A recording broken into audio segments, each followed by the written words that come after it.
السلام علیکم ورحمۃ اللہ وبرکاتہ۔ محترم ناظرین، محترم سامعین، آپ دیکھ رہے ہیں اسلامک معاشرہ یوٹیوب چینل۔ قربانی کے جانور کے تعلق سے مسائل ہم لوگ سن رہے ہیں، انہی میں سے ایک مسئلہ قربانی کے جانور کے دانت کا بھی ہے۔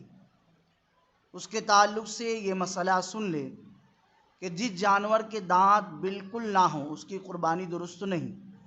ہاں، اگر کچھ دانت گر گئے لیکن جتنے گرے ہیں اس سے زیادہ باقی ہیں تو اس کی قربانی جائز ہے۔ اگر بکرا بکری کی عمر 1 سال، گائے بھینس کی عمر 2 سال اور اونٹ اونٹنی کی عمر 5 سال پوری ہو چکی ہے تو ان کی قربانی صحیح ہے، دانت نکلنا ضروری نہیں بلکہ مدت پوری ہونی شرط ہے۔ لہٰذا مدت پوری ہونے کی صورت میں دانت نہ بھی نکلے قربانی صحیح ہو جائے گی۔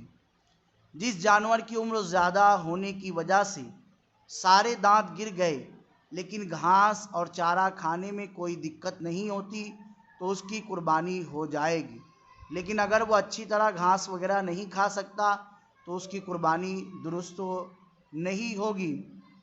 لہٰذا جو لوگ قربانی کا جانور خریدنے کے لیے جاتے ہیں انہیں اس بات کا لحاظ رکھنا چاہیے کہ اگر جانور کے وہ دانت جس سے عمر دیکھی جاتی ہے وہ نہیں ہے لیکن اس کے باوجود بھی وہ چارہ کھا رہا ہے، پی رہا ہے اور اس کی عمر جتنی شریعت نے مقرر کی ہے وہ عمر ہے تو بالکل اس کی قربانی جائز ہے۔ باقی ڈسکرپشن میں واٹس ایپ نمبر ہے، آپ مزید تفصیل ہے آپ اس پر میسیج کر سکتے ہیں۔